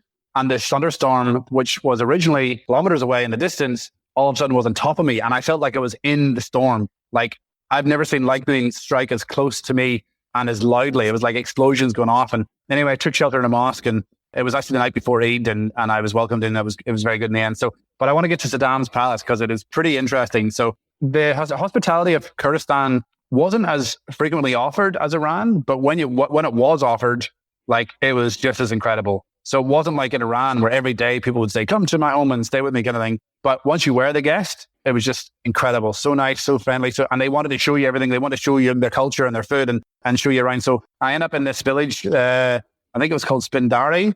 Shout out to my friend Sardar, who I met. He was a really, really cool guy. I was at a little shop and he was buying cigarettes or something. And he's like, what are you doing here? And he had this Geordie accent. That would have been a bit of a spin out. Yeah. So like a Newcastle accent, a North England accent, because he had actually fled there as a refugee many, many years before and had lived in the UK for about 10 years and had since returned to Iraq now that things were in better shape. And so we had some great chats and his English was really, really good. And he said to me, if you find yourself going through my village, give me a call and we'll sort something out. And I did find myself in the village. Another thunderstorm had rolled through. And so once again, I found myself being the guest, and I met the chief, the McCourt. He was like the village chief, this guy who, again, super, super generous. And we had all these sort of feasts, had this huge kebab feast. We had these delicious homemade dolma, which is like the dolmadi, like the snuffed vine leaves. I grew up on that, the Greek version, dolmadis. Yeah. The chief's not one, but two wives had been making these dolmadi all day. Like it was like quite bizarre. And all day and the previous days, I've been sort of doing this cycle around this other big ridgeline on the opposite side of this valley. And I could see the structure that I was like, and I did sort of like a bit of a tower. I was like, I wonder what that thing is. Like, and I tried to look on the map and tried to look on the internet. And I couldn't quite work out what was going on. And so when I got to this village, it was now like at a different angle to it. And I asked the village chief, like, what is that thing up there in the distance? And he's like, oh, that's Saddam's palace. And I was like, what? He's like, do you want to go? And I was like, yes, I want to go. So he said, okay, well, tomorrow we'll drive up. So he took me this like V8 Land Cruiser, absolutely churning through the gas. We're driving up this like windy road, and on the side of the road, there's like danger landmine signs everywhere. And at one point... David, just again, there's some things your mother need not know. Well, the chief said it was good, so I thought I was in good hands. At one point, he just slams on the brakes, and then this rifle just appears out of nowhere. And I'm thinking, what's going on? He's got the gun out the window. I'm like, and Sardar's in the back seat. I'm like, what's going on, man? He's like, oh, he's hunting. I was like, what? And so they have these things called, I think they're called koi. They're like a type of pheasant. And it wasn't actually a rifle. It was an air rifle, but it looked like a friggin', assault rifle. To be fair, we don't see a lot of guns in Australia, so. No, but to that point in time, I'd seen a lot of guns. In fact, I'd seen quite a lot of guys. And very surprisingly, found myself on more than one occasion arguing with a guy with a massive gun in his hand, telling him why I should be allowed to do whatever I want. And kind of forget about the fact that he has a huge gun in his hand. But anyway, so the chief was like looking for this bird, and he didn't get it in the end, so he put the gun down. And later the glove box fell open, and then a pistol fell into my lap, and he was like, yeah, check this out. I was like, oh, no, I don't want to touch a gun. Like, I'm scared of guns. Guns are scary. So anyway, we continued up the road, and we finally got to the gates of the palace, and there's like 5 soldiers in fatigue standing there with their own guns as well. And there's like a barrier, and the chief and these soldiers are speaking in Kurdish, and Sardar sort of translating for me, telling me what's going on. And like the chief's saying, let me in. And they're saying, no, you can't come in. And he's like, well, I'm the chief. Let me in. And he's like, no, you're not the chief. And so then the chief makes a phone call, a couple of minutes later. And then the guy's like, oh, you're the chief. And so the barrier gets lifted. And now we're welcomed in with open arms. Iraq is very tribal. Every person is born into like a tribe or like almost like a clan. And it's a very strong, it's almost stronger than blood ties to say you're part of a tribe. And the chiefs are locally elected, I believe. And so this Mukhtar was the chief of the Spindari tribe. And once they realized who he actually was, he was allowed in. So then we're walking into this building that apparently at one stage was absolutely, extravagant and lavish and all this stuff, but like it's clearly been bombed many, many times, like exposed reinforcing steel and concrete and like water dripping from the ceiling. And these soldiers now are up here keeping watch. So in Iraq, in Kurdistan, you have the Peshmerga, which are the Kurdish freedom fighters. They basically have checkpoints on the way into and the way out of every village or town. Now, again, I want to stress it was completely safe apart from the Turkish demonstration. I felt extremely safe at all times. There was I never had any trouble. There was a time when it was a bit more unstable, but these days it's very, very stable. And I think it's getting increasingly stable. And I say these days, so maybe the last time was when ISIS broke out back in 2014? Because it was actually the Kurdish people who were largely responsible for pushing back ISIS, who actually fought back against ISIS when they exploded Syria and northwest Iraq, I think it was. this palace had been converted into a military outpost after Saddam had fallen. And so now it was used. So this place that he used to fly in by helicopter and then, I don't know, wine and dine his other asshole friends or other dictators, I don't know who else he had in this place, was now like occupied by these soldiers to keep watch over the local area. And the whole experience was just so surreal. I was like, this is nuts. I'm in the same place that this, monster of a human being used to, probably, as I say, wine and dine as guests. And now I'm here with these guys, these soldiers who are like making me cups of tea whilst we're warming ourselves by this little gas fire thing. One of those really surreal moments of the trip. Very much so. Do you have photos of this place? Absolutely. I'll send them to you after the episode. I could not freaking imagine what that would have been like. Like you'd sort of wake up going, is this real life? Did I witness that? Did that electrical storm transport you into another world? Possibly. And these are the experiences you get to have when you do a journey like this. You just find yourself in the most unusual and unexpected of situations. And I'm not saying this because I'm like, Saddam Hussein is like a famous guy and how good is it? But it's just like so bizarre to find yourself in a place like that when you've heard so much about a thing or a person in the lead up to that time, Did you find, David, once you moved through those countries, definitely once you got to Turkey and kept moving further west towards Europe, did you find that the experiences you were having were changing because there wasn't that undertone there? And so then the things that were, different types of impactful experiences were more to do then, I guess, with people or with landscapes as opposed to prehistory sort of stuff? Not prehistory, but you know what I mean? Yeah, it's a good question. The sort of feeling of the adventure definitely changed as I got further west. So Southeast Turkey was still quite different and quite sort of Middle Eastern. Like I met up with some other bike tourists, Helena and Mike. Shout out to those guys. Hello, Helena and Mike. Helena, sorry. Oh, hi, Helena. We ended up staying with this Syrian-Turkish family, Kurdish Syrians who had like fled the civil war, and they were like now living in a wee town on the border, and they welcomed us in and just, fed us feast after feast. And I remember their little daughter, I can't remember her name now, but she had one of those, she had Emily energy. We were talking about Emily earlier on. Yeah, Em Holbert. We were talking about you offline. You're a legend. Yeah. Shout out to your incredible energy. Listeners, remember that name. Yeah, I heard there might be, can I say anything about that? No? Yeah. There's going to be an episode with Emily, and she's freaking awesome. Yeah. So I had really nice experiences. And then, it was interesting because Turkey is an interesting country because literally Istanbul straddles Europe and Asia. Yeah, it's sort of got a foot in both camps, right? Yeah. And I felt when I got to some of the Turkish cities, it felt more Europe than it had been since, say, some of the major cities in Central Asia. So, like Bishkek or Almaty or Tashkent, where they felt like Eastern European or Russian cities. And now when you get to Turkey, like you have these big apartment blocks and you're not sitting on the floor as much. You're actually sitting on couches and furniture. And, it felt different. And the further west you got, the more that happened. And then the big sort of culture shock really happened when I finally said goodbye to Asia and I took a ferry across from Bodrum in Turkey, as it's pronounced, I believe, to a Greek island of Kos.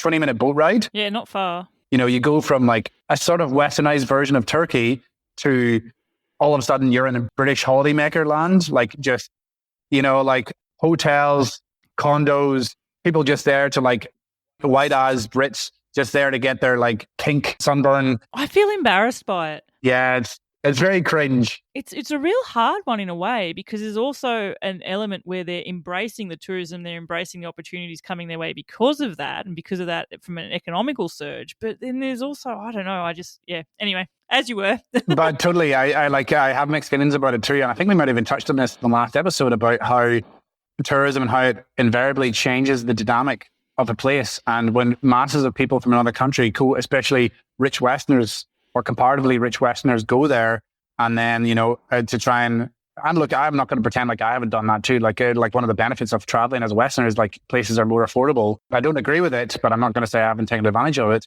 Yeah, if you get to a place in the early stages or when actually so like Bangladesh is a really good example of that.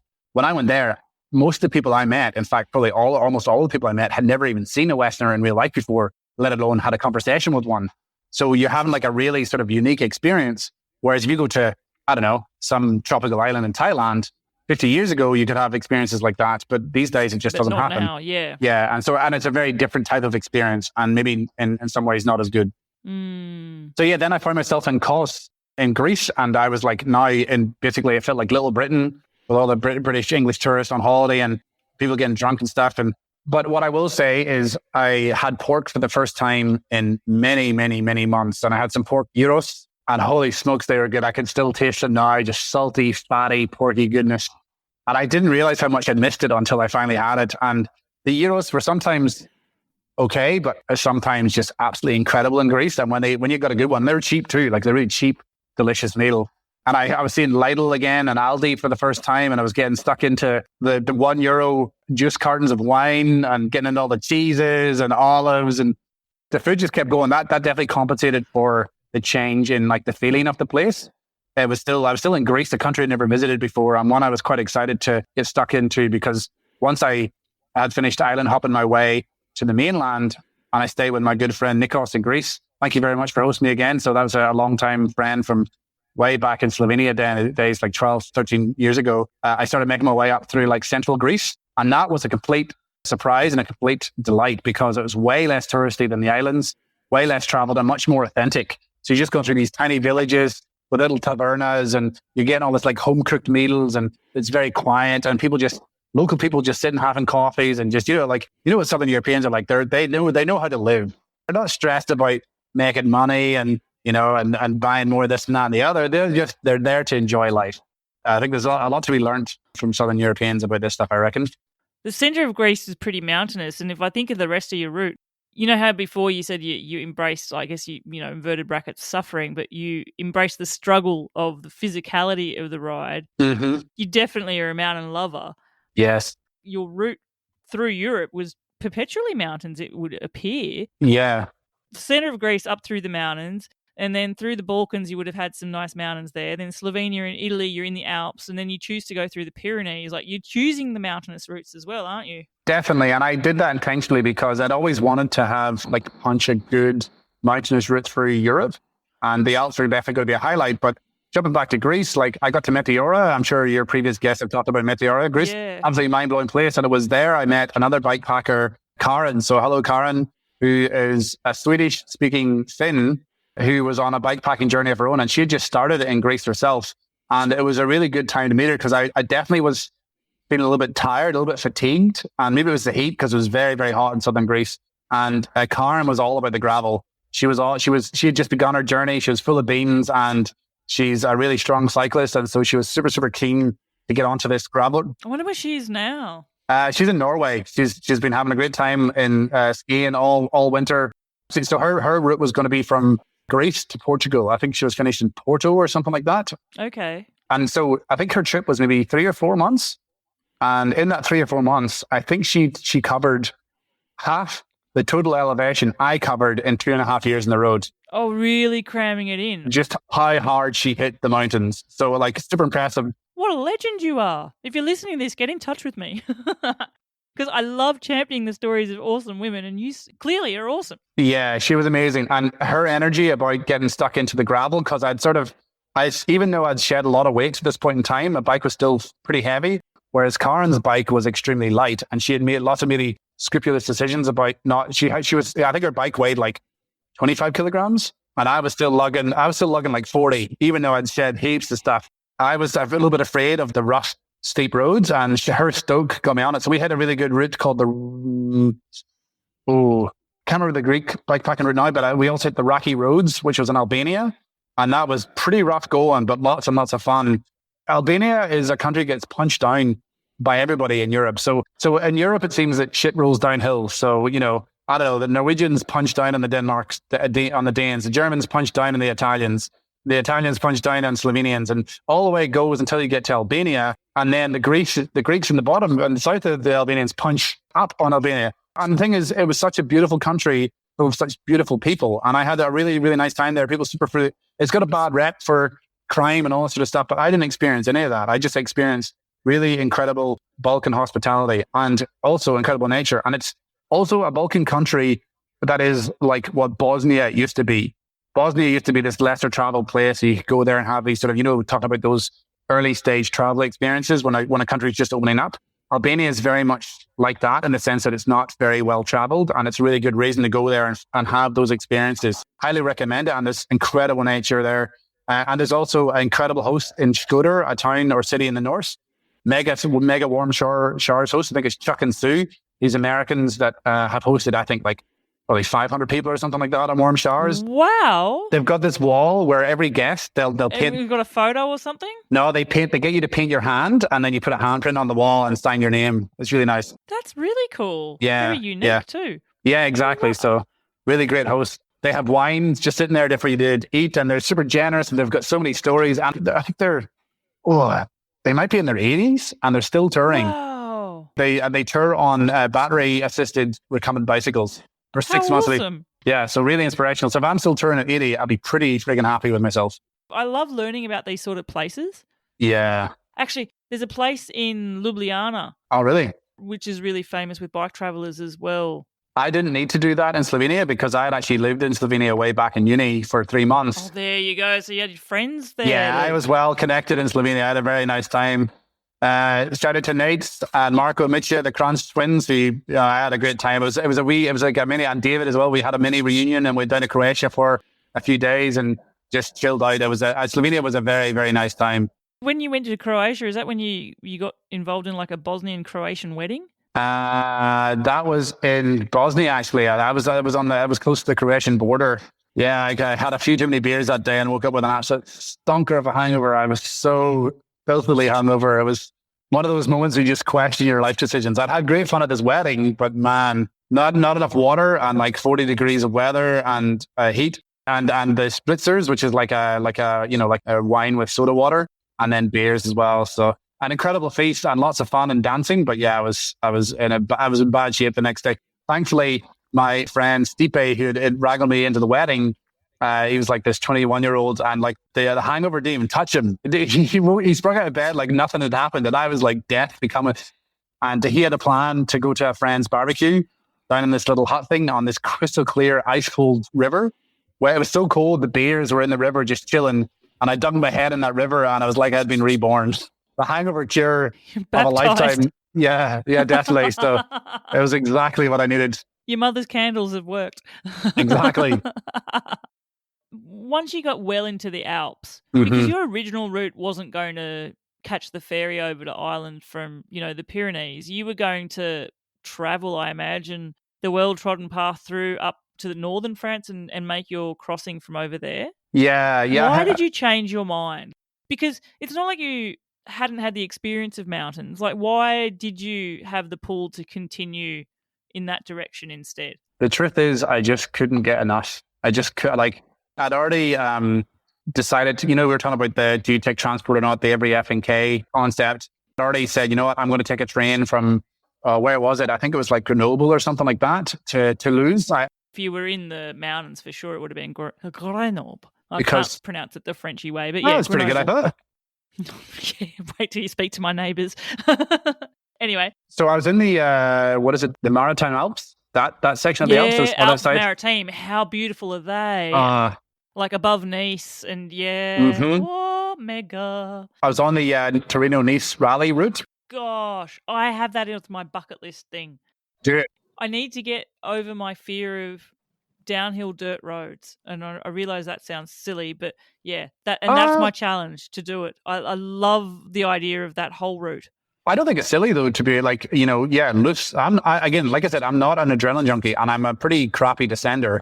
And when you're on a loaded bike, you can definitely trick your brakes very easily. So I would recommend getting hydraulic double twisting or something like that. There's a version of Shimano brakes where you get like, what's the word I'm talking about here? But basically, they're much more powerful, basically, than say mechanical disc brakes, and you can, and so a lot more stopping power when you're heavily loaded. They sure do. When I crossed the Pyrenees, I went through 2 sets of brake pads on that very system. Oh, I believe it.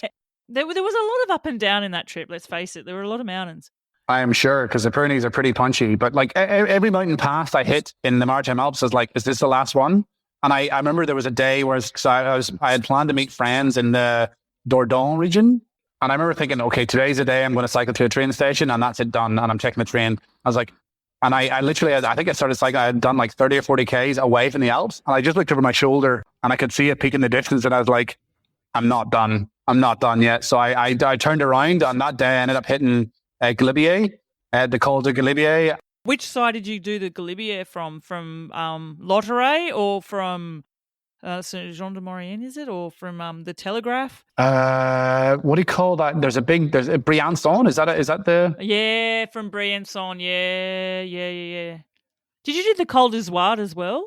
Yes, I'd done that previously on the That would have been on the Torino-Nice. Torino-Nice rally. Oh, Yeah. I still have to do that one. But the Galibier, I have amazing memories of. It was one of my very first big climbs in the Alps. And the views, the glaciers, the snow-capped peaks. But I had no legs that day, David, and I had, when you just feel your body is hollow, and I don't have like the excuse of like being hungover from a Croatian wedding in Bosnia. It was just, I think, we were staying in Grenoble. I didn't have enough to eat, and we cycled up via the Col de Lotteray. Mm-hmm. So we were from the side, from the Bourg d'Oisson side, so which is where Alpe d'Huez is. And I got to the Lotteray, and it's only 8.5 kilometers to the summit of Galibier from there, right? But you've sort of had this climb all the way up to that. Right, it's like 30K or something, isn't it? It's like a 30K climb. Yeah, but it's not super taxing because A, it's the Alps, and so the climbs aren't super punchy. If I compare it to the Pyrenees, it's a bit different, right? Mm-hmm. But B, it's sort of like it's sort of gradual, and then it's not, and then it's gradual, and it's not, and there's horrible tunnels. I hate the tunnels. Anyway, the only reason I made it to the top of the Galibier is because there was this amazing food vendor that makes these amazing pastry cakes, and I don't even know the name of them, but they were the cake pastries of life. I had one, my husband had one. We're like 8.5 Ks to the top. Yeah, we got this, and we did.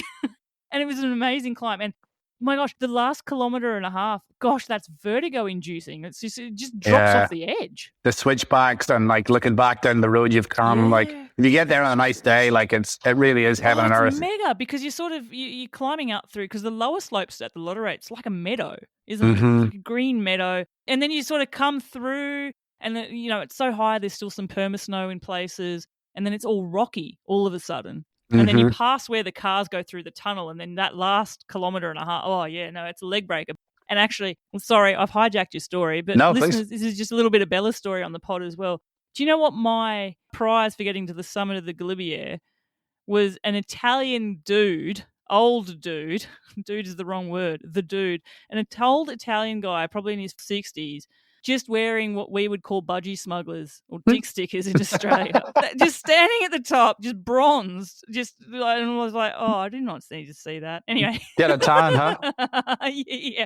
Or did he have one or what? Who knows? My eyes still haven't recovered. Anyway, so you did the Galibier. Yeah. And I came down the way that you went up. So I went down to Bourg d'Oisson, and it was Grenoble. Grenoble. I can't pronounce Grenoble. French. Yeah. Grenoble. Yeah, I don't do the R's right, so I'm not saying it right either. Oh, the tunnels on the way down on that descent. Yeah, it's fun. It's a mega descent all the way. It's basically a descent all the way. Oh, yeah, it is. And I was racing against time because I'd got a train to clutch. Yeah, I was over ambitious about how long it was going to take, and I'd enjoyed myself a bit too much at the top of Galibier. So I was like basically sprinting to Grenoble, and I got into town, and then I found out that the friggin' train was sold out. I was like, oh no, because so I was in trouble because I had arranged to meet friends. Shout out to Pete and Pri, who they lived up in Blois, which is just south of Paris.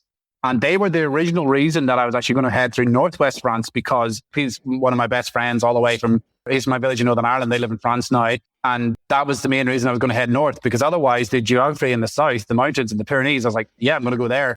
But they were going to be in Dordogne or Dordogne. Which is a beautiful place too, FYI. If you did you get to the Dordogne? Yeah, obviously very different to the Alps, but very, very beautiful, like very quaint. It's very sort of fairy castle. Yeah. And a nice river. Yeah, beautiful river. You can canoe. Actually, it's on my bucket list. You can do this thing where you can like hire a canoe and do like a multi-day paddle down the river thing. Yeah, I saw people doing that when I was there actually. As I was sipping my wine from the balcony and just watching watch the world go by. Yeah, you're no longer eating tomato paste with stale bread up in the Pyrenees. Oh, those are good times too, though. That was definitely a highlight. Listeners, you need to listen to episode 1. All of this is to say, though, that the fact that I can meet my friends down there instead of going all the way north, all of a sudden opened up a whole new finish of the European continent, mainland continent to me. It meant that I could actually head through the Pyrenees for a bit and then eventually take a ferry from Bilbao in Basque Country in Spain directly to Ireland. So that saved me time too, because I was rushing, because at that time I had a job to go back to, and I I thought, I can't extend for a fourth time or whatever it was going to be. Ultimately, I did get made redundant. So it meant I had all the time I wanted all of a sudden. And that was actually a massive blessing because I had the time then to enjoy Ireland as I wanted to, enjoy the finish line. With the best of the Irish weather by the sounds of it, too. I know. But with the Pyrenees, unfortunately, I was getting to that time of year, as you well know, having because you live there, it was starting to turn. I'd lost the good weather from like the more northerly Alps and the more sort of Mediterranean Alps. And now autumn was starting to come in. And so I think I had maybe one good day or 1.5 good days to hit the Tourmalet. That was the only climb I was able to hit before like just pissing rain and like really cold weather meant that I couldn't really get the climbs anymore. We did not have a great year for weather last year. So yeah. I can believe that. And the thing that I've really learnt, though, living in a small village in a valley where there's many valleys around us, is one valley to the next is different as well. And also, like with the Tourmalet, and classic case in point, like this happened when I crossed the Pyrenees. We left home and it was low cloud everywhere. And then you get to a point where you break through the cloud. And the Tourmalet, it's a blue sky day up there. But then you descend into the cloud again as well. How did you find the Tourmalet? It was hard going. I was definitely tired. Like I couldn't believe how many of the cols and passes I'd hit in the Maritime Alps because I just couldn't get enough. But I think the fatigue was starting to set in for sure. So I was getting a little bit drained, but I was just keen to squeeze every last drop out of this final stretch of the European continent. But the weather was what clinched it for me. So I bailed down to Lourdes, went and had a look at, Catholic tourism on steroids, got a couple of bottles of holy water from my mum. I come home, I was like, Mom, I'm in Lourdes. She's like, oh, quick, get me some holy water. So I got a couple of bottles. Totally. Well, can I tell you a little factoid here? So my Please. village is just a few kilometres from Lourdes. And in our village, we lay claim to the fact that the holy water goes down through our valley before it gets to Lourdes. So we're blessed. You're closer to the stores. Yeah, allegedly. So that's what my neighbours tell me.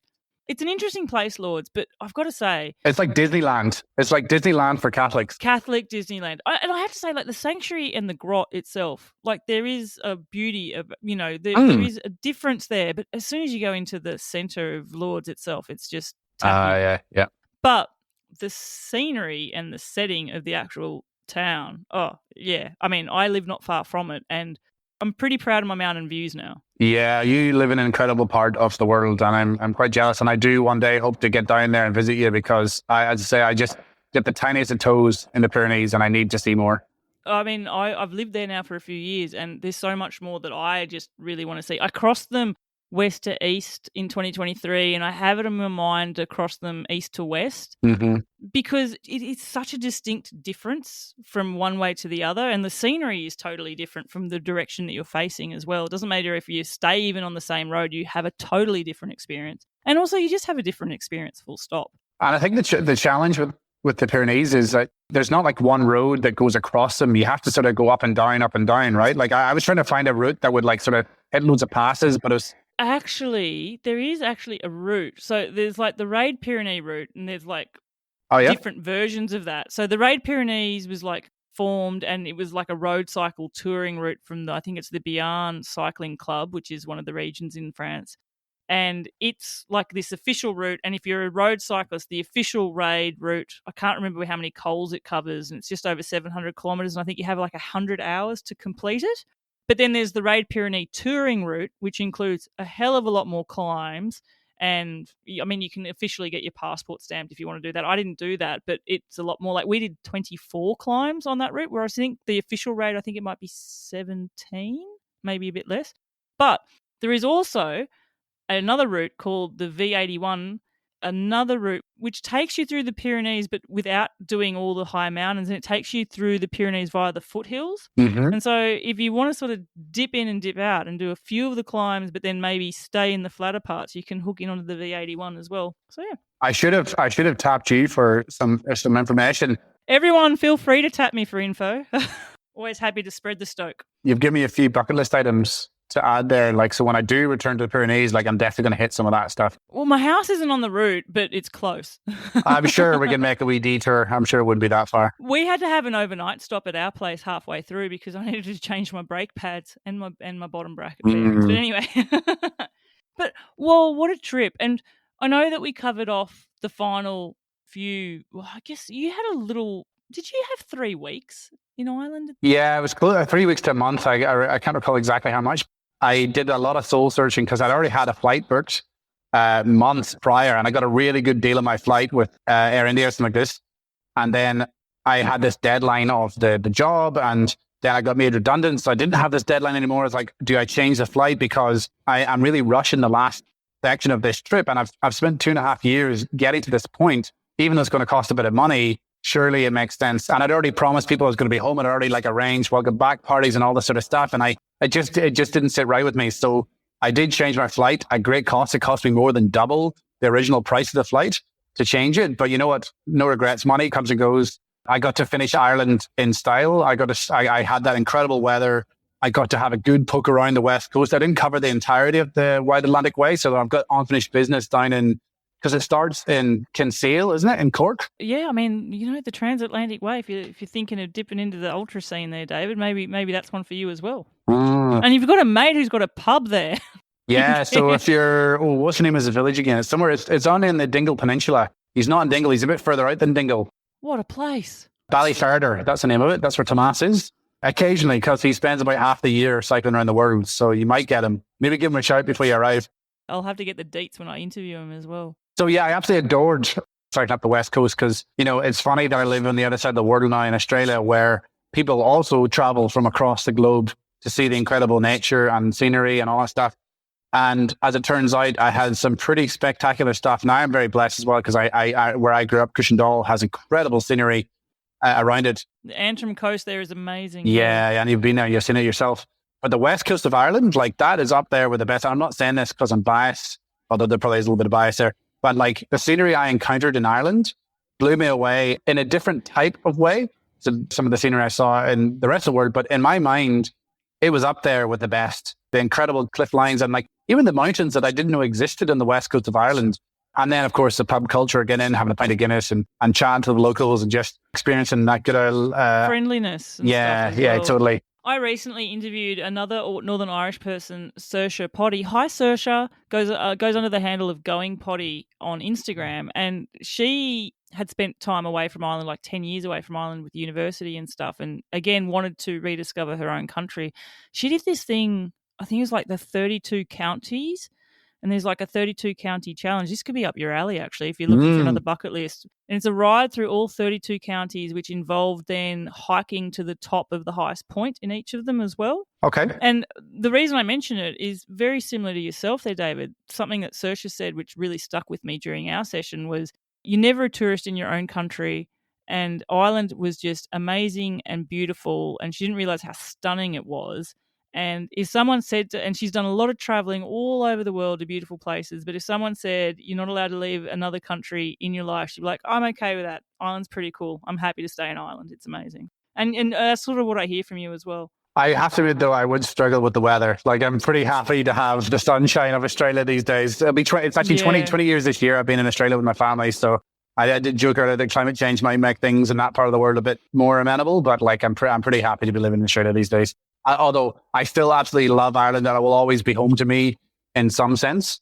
But Australia is now home as well. So, David, as I look to wrap the show up, I've already asked you my questions. You've already got your song. I already know, I think you're taking the corrugations and not the headwind. Yes. And I know that the best thing about bike adventures is the spaces in between. I need to think of something else to ask you. And I guess I'm going to ask you something pretty reflective. Biggest lesson you learnt from this adventure that you would take forward going into another one? Gosh, that's a hard question. Sorry. No, it's a really great question. And the thing that just jumped to mind there was trust the road. Because there was definitely times on this journey when I felt a bit stuck or I felt paralyzed by where to go next. Because I wanted to see it all and I wanted to, sometimes you were in a really yucky city and you just wanted to get out of there and get back into the good nature, whatever the thing was. And outside of what I said earlier, by the way, about the people of the world being good, that was definitely the biggest learning. But trusting the road, trusting that the journey is going to unfold. And that's why the way I thought about this adventure, even though I had the overarching goal of getting to Ireland, and that was always a thing, it was the journey. And, I talked about the spaces in between in the last podcast. It did just sort of unfold in this really beautiful way. And experience after experience would open up to you as you just, even though you're pedaling, you're also kind of going with the flow. You're going with this sort of this, and when you're in the flow, you really know it, because then things are just happening all around you all the time, and you're having this really, really rich experience of life. So yeah, trust that once you've started this adventure, once you've, taken that doorstep mile out your front door, that you're going to have a very, very special time and something that will stay with you for the rest of your life. I love it. I might have to use that question again for other guests. I think I'm going to get some amazing answers on that as well. By the way, I loved your original answer about spaces in between. Like, it's something I've reflected on myself about why I love bike travel too. David McCourt, what an absolute trip it's been. We've spent hours talking yet again. How cool. And I really feel like I've only just opened the window, just a tiny crack, to get a microcosm of your adventures, because there are so many stories and you're a great storyteller. And I think one of the best gifts you've given yourself is the ability to be able to share these stories, whether it's in a sneaky Irish pub over a cheeky Guinness, or somewhere in Australia, or over, a coffee. What was it called? Coffee outside. Yep. Yeah, your coffee outside sessions must be it must be mega. But it's really cool. And I hope that you are able to reflect back on it and remind yourself of this when life happens, to energize yourself as well, because something that's pretty clear on the first session and this session as well is this was so energizing for you, and exhausting in an equal measure by the sounds of it, but just also uplifting. There's this sense of traveling with curiosity, with purpose to explore, taking the squiggly line. That's a lesson, listeners, if you're planning on these adventures yourself, definitely take it from David too. And you can't pay for the experiences you've given yourself on this trip and the lessons that you've learned, which you are paying forward to others as well. I know that people listen to you and get inspired for their own adventures, and I'm stoked to see where they take you. And of course, you're more than welcome anytime in the Pyrenees. All is which to say, David McCourt, thank you so, so much for once again sharing more stories and experiences here on the podcast for Seek Travel Ride. Absolutely. And I really do feel energized after having this conversation. I said before, I'm 6 months at home, and it is sort of fading a little bit. And so just retelling these stories is just brought me back into those incredible moments. And that's just some of the countless ones that I had. So thank you very, very much, Bella, for having me on for the second part. It was an absolute pleasure to relive it. And I look forward to getting to the Pyrenees one day and having more conversations about my adventures and yours. And if I could, lastly, I want to just say a big thanks to all the people that supported me on this journey, both from home and along the way. So I'm talking about my mum and dad and my brothers and sister and their partners, and then they're my little nieces and nephews who all cheer me on from home, but also my friends, to Tom, obviously, for planting that initial seed, to my other adventure buddy, Andy, who I do a lot of adventures as well. He was always, checking in on how I'm going and giving the adventurous support. But then, just as importantly, every single person, the countless names and faces of people that just welcomed me into their homes along the way and showed me and reaffirmed what I had a deep faith was the case anyway, that, people are good and you just got to get out there and connect with people and find that common humanity. And I hope that together, by sharing these experiences that I've had with people, especially in these countries that have these bad reputations and whatnot, that I can show people and all the other incredible people you interview on this podcast and having these stories and these conversations that, yeah, people in the world are good, and we just got to find that humanity in each other, and we can make the world a better place. Definitely. And trust the road. Trust the road. Well, listeners, there you go. I knew straight away when I'd organised with David to have podcast session number 2 that we would be in for an awesome ride with numerous stories told. And I am sure, like me, you did not feel disappointed at all. It feels such an incredible gift to hear David's stories and the energy with which he tells them, and also the details that he remembers. But probably more importantly, that the messages that he shares. Right at the end there, saying that one of the most important things was trust the road, trust the decisions you're making. I think when you're on such a big tour and you have all these doubts sometimes, that the idea that you can trust yourself sometimes can feel a bit of a foreign concept. But I hope that when you listen to these shows, and I know many of you do to take inspiration from my guests, that these are the insights and learnings that you take from them, that you take their experience from their pannier bags and you put it in your saddlebags, and then trust the road and enjoy an amazing, incredible experience. And listeners, I have put links to all of David's social channels in the show notes as well, so that you can be sure to follow him and see where his future adventures take him as well. Now, if you have been enjoying tuning into the show here on Seek Travel Ride and you would like to support the show, you can do so by buying me a coffee. It's just a little virtual brew, goes a long way to showing your appreciation for the episodes which I'm putting together for you here as well. You can buy me a coffee online at buymeacoffee.com/Seek Travel Ride. Buy me a brew, but more importantly, when you do, leave me a message and let me know what's the bike adventure you want to be taking or what's the one that you've just finished. Until the next episode, I'm Bella Malloy. Thanks for listening.